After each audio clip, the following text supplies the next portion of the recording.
Psychic protection. Is this something that you need to be concerned about when you're doing work as an intuitive? Can you encounter forces or energies that you can bring back with you?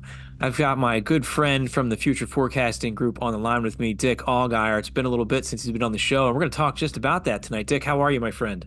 Dennis, I'm great. It's good to see you. Good to be with you. How you doing? I'm doing well. It was Dick and I connected last night. I joined in with the group. We are working on a remote viewing project that I got to participate in. And Dick, you shared an experience that really got me thinking today that I want to talk about tonight in terms of I guess something you brought back from a session, right? Yeah, where to start? I had heard that some of the top grade military remote viewers, and I'm not comparing myself to them, but had had some experience. Okay, one of my early experiences was I had a really good session going on an operational target that was a building fire in Sao Paulo, Brazil. And I was in S5 and I could feel the heat. I mean, I was being monitored and I go, over here, it's hot. And I could actually feel heat radiating on my face, Yeah. even though I was in a cool, dim room, kicked back. I go, it's on fire, run. And I could feel the heat. And when I got the feedback, it was this building fire. And I went, I could feel that. That was Yeah. so we recently did this target, the one we debriefed last night, and you were in on that, and people will, Mhm. I don't know when you're going to publish this, probably about the same time. Yeah. It'll come out like end of March. We're recording this on March 21st. So Yeah. it'll be out soon. You'll see Dennis's work and my work. And the target was, what was the guy's name? This Brazilian psychic healer that Yeah. did surgery. I forget I his can't name. remember his name. Yeah. But yeah, he did healing work and Well, he channeled yeah. somebody, right? Let me look it up since I'm ill prepared here. Shame on me. I You and should me have both, Dick, but that's okay. I should have had this, but I no, I've got it at hand. So we'll just talk for a second Yeah, we'll make it while I work. bring it We up. always do. No problem. Uh, Yeah, he was a psychic that did a lot of like phenomenal healing work and almost a showman with the way he was healing things and people were not feeling pain, right? Origo. His name was Origo, Origo. the surgeon Okay. of the rusty knife. He was a Brazilian peasant who slashed his patients with rusty knives, used no anesthetics, and had no medical training, but he said to have a lot of cures. So okay, set the stage. We're given the target blind. I'm working it as CVTD-DZ3U. Not told anything about any psychic surgeon or Right. anything. So I'm doing work and I see this guy, and at one point I'm in ERV, extended remote viewing, and that's where you go beyond the pencil and paper, and I'm kicking back in an altered state, and I awake to a room, and I see this guy in a green shirt, kind of a stocky, well-built guy, and he's there's a guy laying on a table, and he's doing these jerky motions, like poking this guy, and I go, that's not a medical facility. It's like a small room, Hmm. and he's laid out on a table. And I didn't understand what it was, but I knew he was doing something to somebody. And so uh finished the session, put it in, and I go, somebody's playing with things that they don't understand, they're tapping into something they should be careful with. So the next day, like a day, I think it was like, let's see, Thursday, Friday. Yeah, like a day later, I started seeing flashes in my right eye and floaters. I'd see blobs going by, but the Right. flashes were disturbing. So I looked that up and said, if you see flashes, that means your retina could be detached. Go to an emergency room Right. immediately. And so it was over the weekend. I'm going, oh man, it looked like lightning bolts happening, this Right. light show.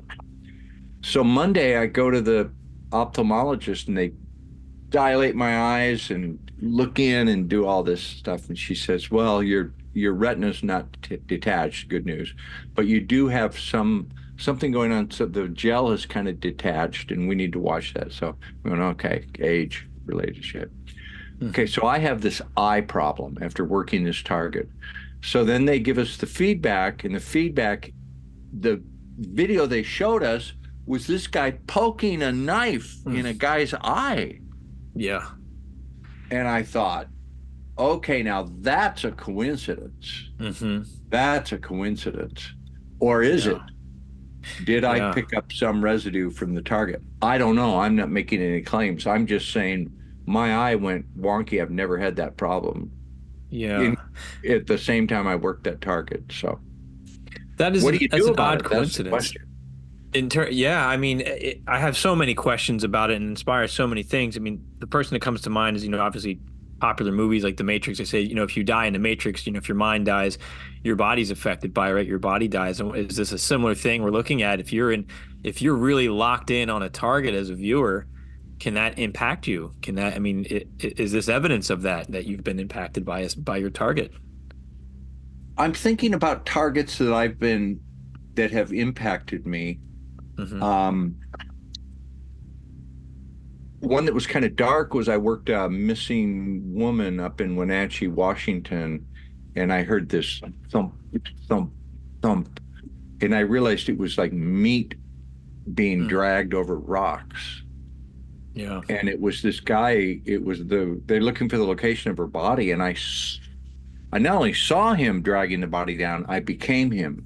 And Yeah. with total no empathy at all, like taking out the garbage. And I went, Right. oh, how can I think like this? This is a young woman he's killed, and Yeah. he didn't have any empathy for it or any concern other than, I got to get rid of this. Hmm. Like, oh, what a mess. And it Right. disturbed me. For when I got the feedback, I was like, oh my God. Yeah. So when you work a target, you bring back residue of it because you emulate the target. So Hmm. you're there and your consciousness is emulating it, whatever that's happening there, it becomes part of you. So you have to be careful that the most amazing one I ever did, and we didn't publish this, we deemed it to be like I didn't want to what's the word, not offend, but I didn't want to call attention to this because it was high powerful magic. Hmm. It was the coronation of King Charles. Hmm. And the tasker said when they imbue him with the power of the throne, the viewer will feel what he felt. And I so I remember was this. in Yeah. the secret coronation, and there were these like druids all around, and Yeah. they're intoning stuff. And there was they do it at a certain time of day when the Yeah. sun shines in through this portal, Hmm. and the beam hits him, and the beam hit me. And I got so energized, and I was doing this on video. I'm laying on my bed, and I went, whoa, whoa. I start describing it. I can feel it tingling through my body, and I can feel it going up my spine. I went into almost a convulsion. It was almost like The Exorcist. Like I think I Yeah. like lifted off the bed and was like, wow. And I tore off my mask and I said, what the hell was that? Yeah. So I think I felt that energy that when a king is coronated, they actually there's a transfer of power, of actual Yeah. energy and energy Yeah. force. So that was something, not things to be trifled with or fiddled with. So Yeah. that's the idea of target residue um, affecting you because your subconscious is so immersed in the target that it's affecting you physically. Right. I think another channel of inquiry we want to talk about is what if is there an entity trying to get at you or affect you or Yeah, we can yeah we you can definitely explore that too. I mean, but I want to yeah come what's back your to just a thoughts on piece. that? Can I come back to that for a second? I want to just Yeah. comment on your experiences first, but we'll definitely come back to the entity piece. I think at a minimum, psychologically, I was just talking. I did a show on prepping last week, and we were talking about training and how if you mentally run through things in your mind processes it as if it's real. And when you're in Hmm. session, that those glimpses are very real to a viewer going Yeah. through it. You can take that trauma with you. So whether it's a psychic attack on you or not, I mean, if you're experiencing something traumatic, I mean, you're still remembering that and what that feeling felt like. I think that definitely has an impact on you, whether it was anything beyond just your experience with it or not. Yeah. Well, it's why we have such a good team here and we all talk together. Like I talk with Yeah, you, I talk with Daz, Riordan and I get together with, yeah. Nyiam and uh, I was doing something, I got a little full of myself the other day and Edward texted me, don't be a douchebag. And I was like, "Oh yeah, thank you, Edward." I mean, that was some of the best advice I've had in a long time. Just like Yeah. you 4 words, don't be a douchebag. Yeah, 5 words, 4 words. Yeah. So Were you live on the air? Like, were you guys in a session? He no, just no, texted I you wasn't. offline? I texted him something, Yeah, but I was still being I I wouldn't say I was out of line, but it was perfect what he said to me. So we keep yeah. He's good ourselves, at that. yeah. We we have controls just by humor and like And you that's really think you're yeah. Yeah, and that's huge. I think in dealing, we're talking about what kind of protections can we have, and sometimes it's just a stress relief. And I know we've touched on this on different broadcasts, how especially during COVID and those really hard times, we would connect every single week, and we'd get on there, and we'd be all defeated, and we'd bitch and moan, and we'd be talking about how hard it was, especially when you were, out of the Yeah. country. And by the end, we'd be laughing, right? We'd have Yep. those moments of laughter about how hard it was or whatever. And we get sad again, but those moments of laughter really lifted our spirits and I think helped us to get through those hard times because we were in it together. I was told by someone very powerful and very wise and very knowledgeable about magic that laughter is good because laughter breaks a spell. Yeah. If somebody is trying to cast you under a spell or take possession of you or attach to you, if you laugh at it, it disarms the situation. That laughter Wow. is a spell breaker. I try Why to do you make my think? wife Yeah, um, laugh every night. that's great. I do silly little things. It's I a successful day if I can make her actually laugh. It's funny. I work, in my other job, in a school, and I'm a part of the crisis response team. So I deal with a lot of students when they're in crisis or having mental health challenges. And ever since I've been in the military and through the police department, I always make jokes at inappropriate times, but I have Mhm. the right timing for it to make a joke and break the tension when something bad is happening, and it changes it, right? If you Yeah, can make yeah, someone smile because they're expecting you to be serious and you say something ridiculously goofy, it totally changes the energy and the whole experience starts to shift despite, whatever might be going on. So I think there's a lot of truth behind that, with that yep, humor. absolutely. I'd be, oh man, if I was a teacher, they'd probably fire me, but I would be goofy. I would make the kids laugh. They would love me. Yeah. I would come in and just do crazy things. Yeah, I mean, well, I'm just working with you. I mean, you've always been a lot of fun, and I've tried to bring that to my students too. Just being, you have your serious moments, but then you work in that time to Yeah, have don't that take sense of yourself too humor. seriously. You Some can't. somebody paid me a good comment because my public persona was always newscaster. So I'd be Yeah, like, put on a necktie. Good evening, Dick Allgire, today's right, governor, and the appropriations bill. right. And then I was doing Courtney Brown's Far Side, and we are doing heavy, I remember. Yeah. Mars anomalies and stuff. And Hmm. so I started doing YouTube, and I started just like cutting loose. And somebody said, "Oh my God, Dick, you're hilarious. I never knew you had a sense of humor." And I was like, "Oh." Yeah, yeah. It was Uh, great watching. I mean, I think I've watched you just have fun.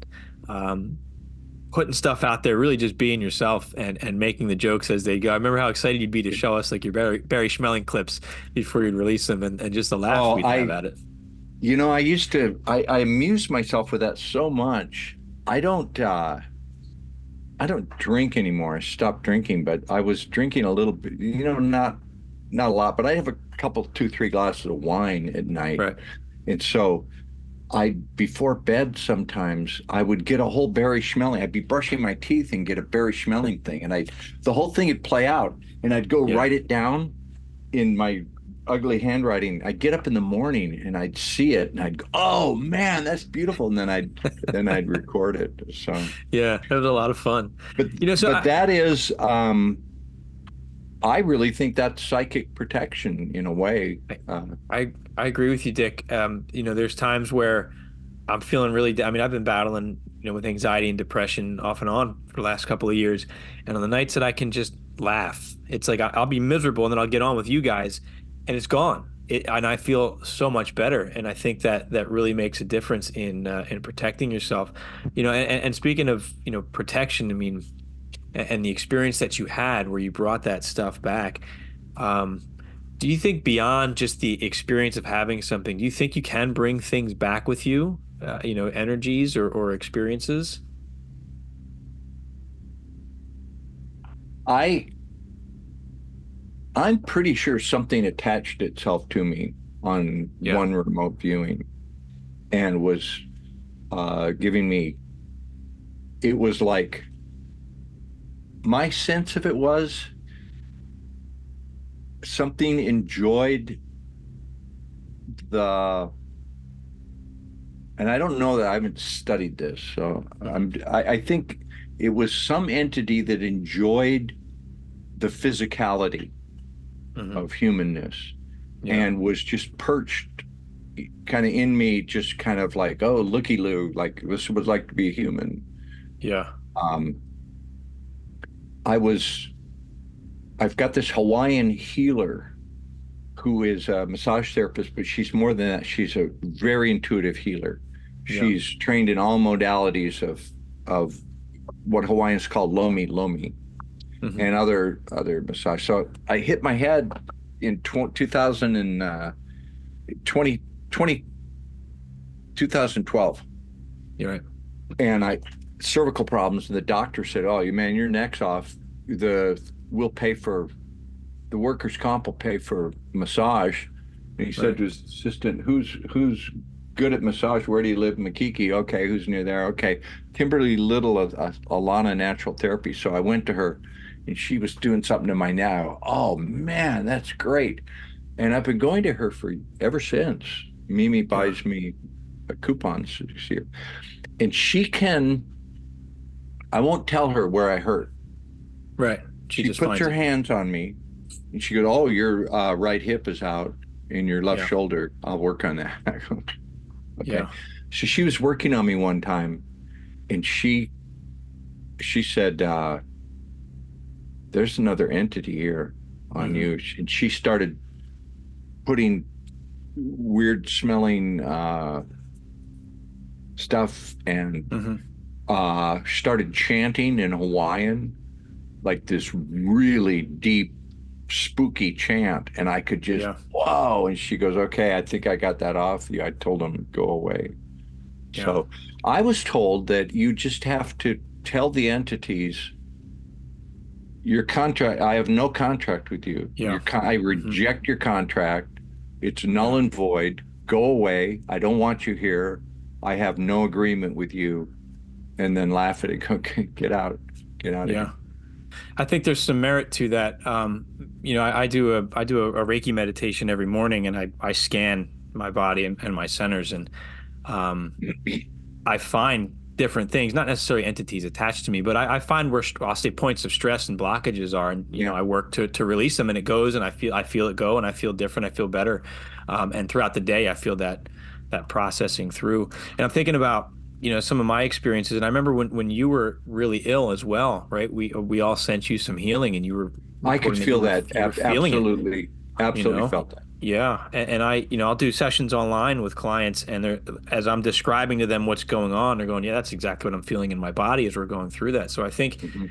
y- we have the ability to affect people across time and space. So why not during a remote viewing session, we can pick things up as well, right? Yeah. So I was talking with Glenn, my teacher, and I. You had a great conversation, a couple of great conversations with Yeah, it was him, fun. and I was saying he told us at HRBG 10 years ago, more than yeah, about 10 years ago. He said, "You guys are getting good. You guys need to think about some psychic protection." And Yeah. he does it by designing a mask. Yeah, that So was a great discussion we had about that. Yeah. it would be like layers. I don't, it would be like layers and layers of things to cloud people. Like, Right. um, okay, I'm Bozo the Clown. No, I'm Godzilla. Right. I morph into, hang on one second. Yeah, well, Had to cough there. Need that's some okay. water. Hang on. So, and he also said that you don't entrain or mask yourself necessarily. You do the environment. So you need Hmm. to. It's easier to entrain an environment. Hmm. So when we were trying to affect, not affect, but um, harmonize with a roulette wheel in Las Yeah. Vegas, we practiced and practiced and practiced with a roulette wheel. So we had like 4 or 5 players, and we had a roulette wheel at Glenn's house, and we would stand all in the same position, and we held Monopoly tokens. Like Hmm. the I was Mr. Hat, somebody Right. else was car, somebody else was Mr. Shoe, and we would have to take up the same position, do the same thing, and so we entrained that whole atmosphere. And then we went to Las Vegas. We did it the same way. Went to the same positions, held the same tokens, the same talisman, Hmm. and damned if that roulette wheel didn't do what we had rehearsed. Wow. We watched it happen. So Yeah. that was some of his advice is like entrain the environment. Um, I I don't know if I want to. I employ masks, but the thing is, a mask you got to keep it active. You got to keep Yeah. servicing it. You've got to create something in consciousness. Like, Hmm. for example, if somebody was going to remote view me, like, I want to see what Dick Allgire's doing, where he lives. They got to get through an angry swarm of hornets Yeah. that I keep around me. Like, the first thing they're going to get is stung. Like, Right. Right. yeah, I've actually got a hornet video and some other things. I won't give them all Yeah, away, but I don't want you to give away all your secrets, but it sounds like you can put some psychic defenses up there.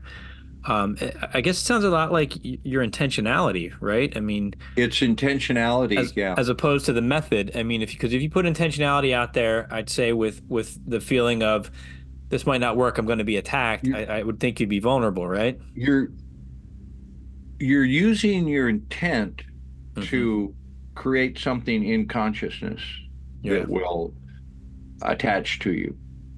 So, and I'm by no means expert in this, and Right. I'm not. This is not training. I'm not claiming to be able to teach people how to do this. Right. I'm just someone who I stuck my head in this door. I put my foot into another world, so Right. I'm trying to understand what I need to do and how it's possible, what can happen, and what maybe you should do. Yeah. Yeah. I think that's it's a learning experience, but I think it's important, to get your experience and your perspectives because a lot of people follow, the work that we do at Future Forecasting Group. We're generating a lot of interest in this type of work. And I think we should put it out there that, hey, it can get serious when you get onto certain targets, and there's things that we Yeah. need to consider. Daz was just talking about, a bunch of us through Hellfire worked the hitchhiker effect, and that talks about people who are at Skinwalker Ranch bringing things home with them. Yep. How do you deal with that? How do you process that? That's a real thing that people I think have to be aware of that could happen. Yeah. I also do something that is well, you need to learn to listen to your intuition because it'll tell you. Yeah. Everybody's had that little feeling like something's Hmm. wrong or I shouldn't go here or there's something's going to Yeah. happen. You need to learn to listen to those. Yeah. So, uh, like I was driving down the street one day and I was behind a big city bus. I looked at the license plate and it said bus 256. And I thought, Yeah. oh, all the bus have prefixes BUS. So then the number of the bus, so that's their license plate bus. And I thought, if you needed to call authorities or call in an emergency, you could just go, it's bus 256 because I see it on Right. license. And I noted that. And the bus pulled over and I passed it and went another block. And I came to a red light and stopped. And this was not a yellow light, like the light turns yellow and you Right. decide to run it. It was full on red. And the bus went right through it without stopping. Wow. Right. But just like, luckily there were no cars, just Yeah. rammed right through. And I thought, oh my God, I should call the police on that. That guy must be Yeah. drunk or something. But I Yeah. had that premonition. Yeah, So that precognition moment of there was a guy yeah. that he was a famous triathlete here, and he was driving up in central Oahu on a two-lane highway riding his bike, and he got hit by a bus Yeah. Wow. and crippled. I mean, just devastated, almost died, just really, really physically hurt. And it was a really sad story. I was thinking about that going, man, that guy, if the bus driver would have drank one more half a cup of coffee, he would have been not there when that guy was there. Or Right. if that Subtle guy, things. just the Yeah. gears of our reality, how everything coalesced into Yeah. the bus hitting him. If any Yeah. number of things had changed, Minor things. it would have Yeah. been 100 meters different, and it wouldn't have. So I used to Right. ride my bike. I don't much anymore, but I'd ride a pretty narrow highway winding up above my house. And after that, I used to put my bike helmet on, get ready, and I'd stop before I'd go. And I'd just go, I'm going to just be aware of my environment, Right. and I'm going to know when is the right time to not get where the bus is. And so sometimes I'd wait 10 seconds. Sometimes I'd feel 30 seconds. Sometimes I'd go, wait, I'm waiting a minute and a half, 2 minutes. And I'd just get quiet. So your environment is not as random as you'd think. There is no real randomness. So everybody's going to be somewhere doing something. If you can synchronize with the correct path to go through that, That's using your interesting. intent. I used to do an experiment when I'd be at an amusement park, which I don't do anymore because my anxiety is too much. But when I'd go there, with my wife and kids, we'd separate, and they'd go off and do something, and I'd take, one kid to the bathroom or something. And I'd come out and I'd go, okay, where are they? And I would close my eyes for a second and I'd say, show me the path. And I would feel a pull. And I said, all right, I'm just going to walk straight. And I'd walk straight sometimes for 7 minutes and I wouldn't deviate from the path. And I'd say 7 to 8 times out of 10, I walk right into directly into my family. They're straight ahead. And there's multiple directions I could have gone. And I just happened to pick the right one and go, because you can feel it when you really can hone in on it. And they also took the right path. So that's the other piece. Cooperation. Yeah. It's really neat when that stuff happens. But those subtle signals I think are important to listen to, especially when you're talking about protection. Take it into the physical reality. When you're in it, being in law enforcement, you're in a situation like this doesn't feel right. I need to take this course of action, and it keeps you safe. Absolutely. Same thing in an altered state of consciousness. There are soldiers on the battlefield who would just all of a sudden duck. Yeah. The bullet would go by. Yep. They didn't know why they did it. It just felt like the time to do it. Yeah. So yeah. Well, because you have that moment of awareness that it's coming yeah, through. you know, um, I got over the way to get over the panic attack for me was when they started coming was to just go, oh crap, this is going to Yeah, try to mess me up. Okay, give me your best shot. yeah, I'm going to be uncomfortable for a few minutes, but it's not going to hmm kill me. Hasn't yet. yeah, And it's just like, okay, bring it on. And then yeah. and then pretty soon it just doesn't come anymore. So, I I think that was huge. Like when I would get them, and I owe this to meditation. I would tell myself, my body's doing this. I'm fine, and I would hear my voice in the head going, "You're yeah, fine. Your body's having a physiological reaction, but you are completely fine. It's just a panic attack."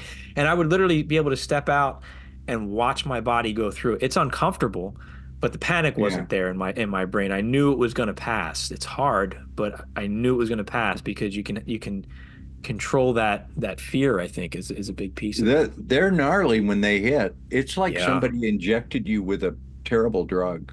Yeah. There were a couple times where I was convinced, like, what did I eat or touch something that is Yep. I've ingested? Like, there's somebody slipped me methamphetamine, is trying to kill me. Like, yeah, you're Yeah. convinced. When you think about, intuitive work that we do, I mean, you think there's any possibility that you're being influenced or targeted psychically at times, Dick, that could impact that? Well,